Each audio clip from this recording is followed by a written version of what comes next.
Hey everybody. So this is just a basic little talk about locking in with the drummer, getting your practice in and trying to practice with live musicians as much as possible. And just the interaction between the bass player and the drummer is critical to a band sounding great, especially a dance band that gets people out of their seats and dancing.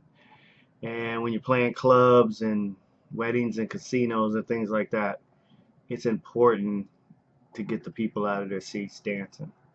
If they're not dancing, you're not doing your job.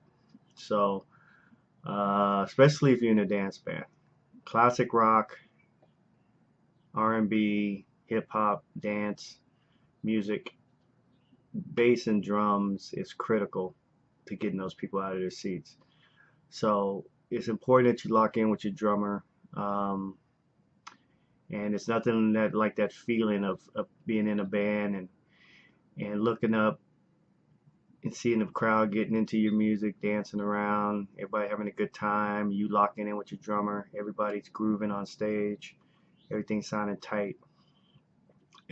But the opposite is when it's not locked and you're having issues with time, things are moving too fast, too slow, the groove's not right. You can also look out in the crowd and you can see people not into you.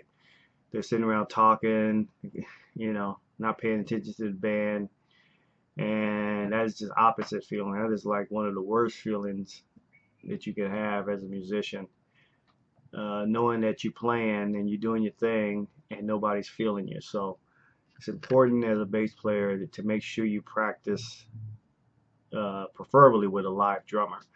If you're in a band situation or you know somebody who plays drums, just practice with them. Or if you don't, get yourself, a drum machine, a metronome.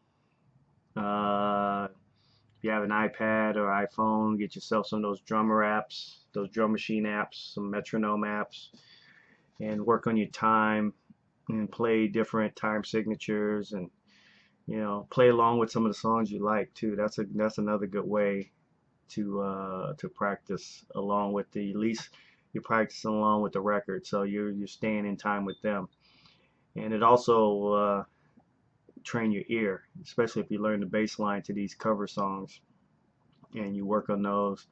It's a good ear training. Keeps you focused and disciplined, especially if you're gonna be doing cover music. Original music is another story, but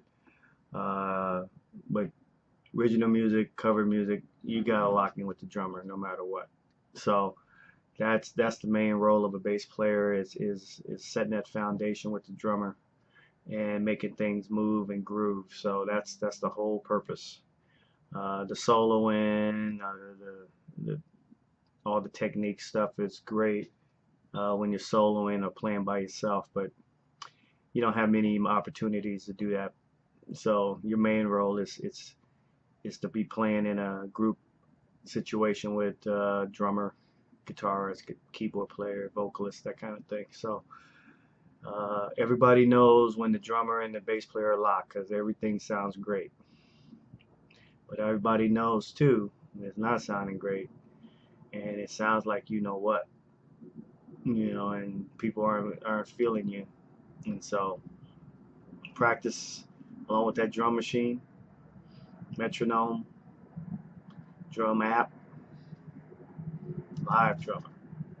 So do whatever you can, keep that going, and you'll be up and running in no time. So hope that helped, and look out for more videos coming soon on different subjects as far as being a bass player.